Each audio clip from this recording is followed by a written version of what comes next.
밤새 잘 주무셨습니까? 김동수 경제부동산입니다. 여러분, 경기도 지역에서 올 8개월 동안 집값 상승률이 가장 높은 지역이 어디인지 순서대로 알아보고요. 또 이번 주 9월 7일 기준에 전국에서 가장 많이 오른 지역과 하락한 지역을 자세하게 분석해 드리겠습니다. 한국감정원이 2020년 9월 1일, 9월 7일 기준이 되겠는데요. 전국 주간아파트 가격 동향을 조사한 결과 매매가격은 0.08%가 상승하고 전세가격은 0.15%가 상승을 했습니다. 전국적으로 이번 주는 0.08%가 상승했는데요. 전국 주간아파트 매매가격은 지난주 대비 상승폭이 축소되었습니다. 수도권은 지난주 0.07%에서 이번 주 0.06%로 상승폭이 축소되었고요. 서울은 지난주 0.01%에서 이번 주에도 0.01%로 상승폭을 유지했고요. 지방은 지난주 0.12%에서 이번 주 0.11% 상승폭이 축소되었고요. 5대 광역시도 지난주 0.17%에서 이번 주 0.15%로 역시 상승폭이 축소되었습니다. 8개도도 축소되었네요. 지난주 0.07%에서 이번 주 0.06%. 세종시도 축소되었는데 지난주 0.51%에서 이번 주 0.47%가 되었습니다. 시도별로 살펴보게 되면은 세종시는 0.47%, 대전 0.31%, 대구 0.18%, 울산 0.17%, 충남 0.13%, 부산 0.11%, 강원도 0.11%, 경기 0.09%, 전북 0.07은 상승했고요. 전남 0.00은 보합, 충북은 마이너스 0.01%로 하락을 했습니다. 이번 주 수도권은 0.06%가 상승했는데 서울은 0.01% 상승, 인천 0.04% 상승, 경기 0.09%가 상승을 했습니다. 서울을 살펴보게 되면 지난주 0.01%에서 이번 주 0.01%로 상승폭을 유지했는데요. 지난 7.10 대책 영향 및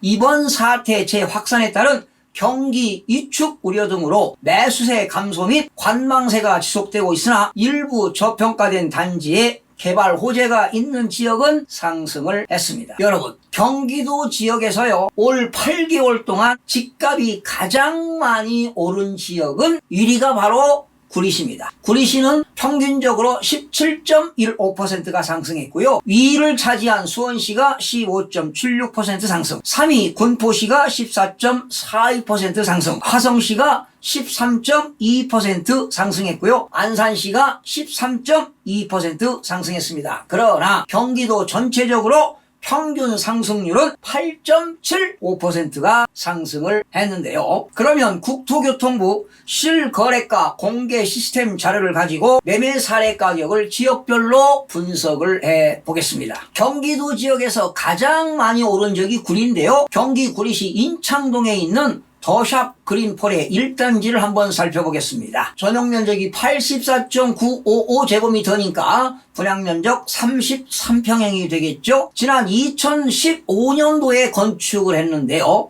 그 건축할 당시 2015년 5월 20일에 거래가 된 것이 4억 5,190만 원에 거래가 되었는데요. 사실은 2015년도에 건축돼가지고 2015년, 16년, 17년, 18년, 19년 한 4, 5년 동안 말이죠. 변동사항이 별로 없습니다. 거의 4억대입니다. 그래서 2019년도 12월에도 4억 6천만 원이었습니다. 불과 얼마 차이가 안 나죠? 1월 20일에도 4억 6천이니까요. 결과적으로 4, 5년 동안에 거의 가격의 변동이 없었다는 겁니다. 그러니까 떨어지지도 않고 올라가지도 않았던 지역입니다. 인창동도 입지가 좋은 지역 아니겠습니까? 구리역도 가깝고요. 그런데 2020년 2월부터 오르기 시작했습니다. 2월 20일 날 4억 8,500만 원에 거래가 됐습니다. 그리고 2020년 6월 18일에 5억 8천만 원. 그러니까 4억 원대 지금 5억 원대로 올라갔습니다. 그리고 2020년 7월 18일 그리고 8월 9월에는 현재 거래가 없고요. 최근에 지난 7월 18일에 거래가 된 게 6억 1,700만 원에 거래가 되었습니다. 그러니까 계속 5년 동안 4억 원대를 유지하다가 5억 그리고 6억 원대까지 고공행진을 했는데요. 조사를 해보니까 올 8개월 동안에는 34%가 인상을 했습니다. 그리고 문재인 정부 들어선 이후에 뭐 포인트 차이가 별로 없습니다. 36%입니다. 그러니까 34%에서 36% 별로 차이가 없죠? 자, 그런데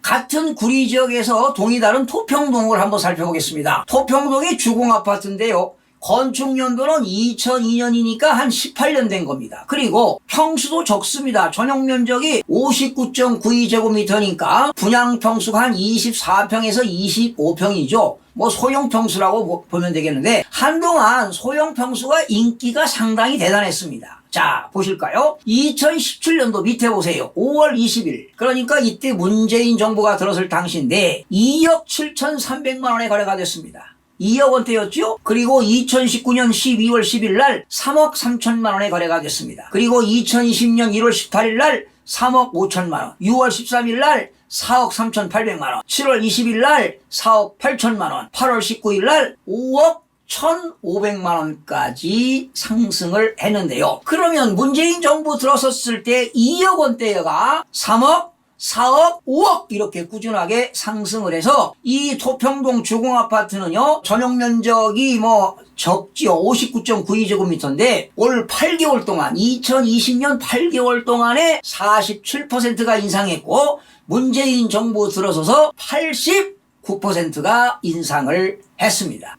여러분이 가지고 있는 집값이 올라가면 기분 좋겠죠. 그런데 이렇게 집값이 올라서 이익을 보는 사람도 많지만 손해를 보는 사람도 많습니다. 그런데 여러분들이 가지고 있는 그 아파트가 사실상 주거 목적이라면 그렇게 올라가는 게 그렇게 바람직하지는 않습니다. 특정 지역이지만 집값이 문재인 정부 들어서 무려 89%가 올랐습니다. 이건 결과적으로 바람직하지 않습니다. 주택가격이 오르면 소득도 올라야지요. 그런데 소득은 줄거나 제자리인데 집값만 오르면 뭐 하겠습니까? 집값이 올라가면 세금뿐만 아니라 각종 공과금 인상으로 살아가기가 더욱더 힘들어집니다. 설령 말이죠. 집값이 올라가지고 처분하고 다른 지역으로 이사를 간다 하더라도 가는 곳마다 집값이 너무 많이 올라 사기도 더욱더 힘들어집니다. 이번 주에 말이죠. 가장 많이 오른 지역은 역시 세종시입니다. 행정수도 이전 호재로 상승세가 지속되고 있으나 급등한 매도 호가 매수세가 주춤해지며 상승폭은 지금 6주 연속 축소가 되고 있는데요. 지난주에는 0.51%가 상승했는데 이번 주는 0.47% 상승으로 상승폭이 축소가 되었습니다. 역시 세종특별자치시 도담동에 있는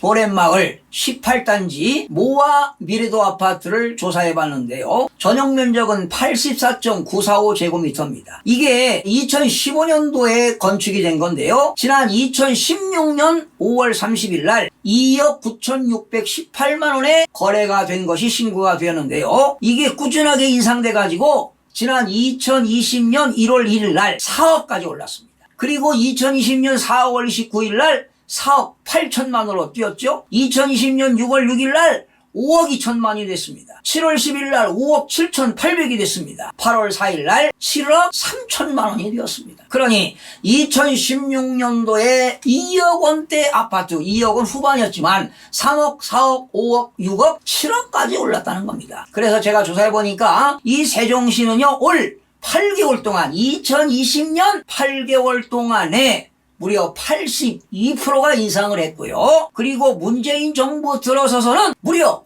146%가 인상이 되었습니다. 이게 말이 됩니까? 무주택자들은 상대적인 박탈감은 물론 얼마나 속이 아프고 상하겠습니까? 여러분이 보시다시피 지나치게 올라가지 않았습니까? 김현미 장관이 말이죠. 취임사에서 주택은 바위가 아니라 리브라고 강조했죠. 그리고 주택가격을 분명히 안정화시키겠다고 해놓은 약속은 어불성설이 되어버렸습니다. 정말로 시민 한 사람으로서 화가 너무도 납니다. 이번 주에 마이너스 0.25%로 가장 많이 하락한 지역이 바로 충남 계룡시가 되겠는데 계룡시 일부 아파트를 한번 살펴보겠습니다. 충남 계룡시 금암동 신성미소 지움 1차 아파트인데요. 역시 전용 면적은 84.96이니까 33평형 아파트가 되겠는데요. 건축연도는 2005년입니다. 그런데 지난 2017년 6월 30일에 1억 8천만 원의 거래가 신고되었습니다. 그리고 2018년 12월 31일 날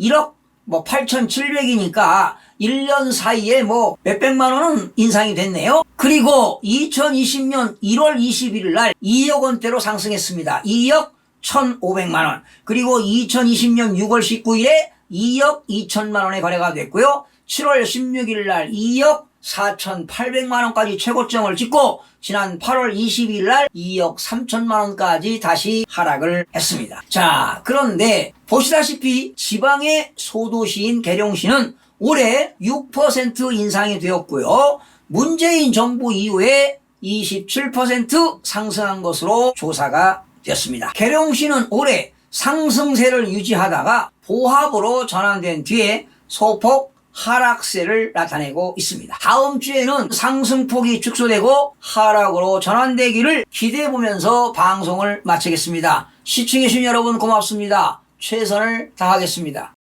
마음이 드셨다면 구독, 좋아요 꼭 부탁드리겠습니다. 고맙습니다.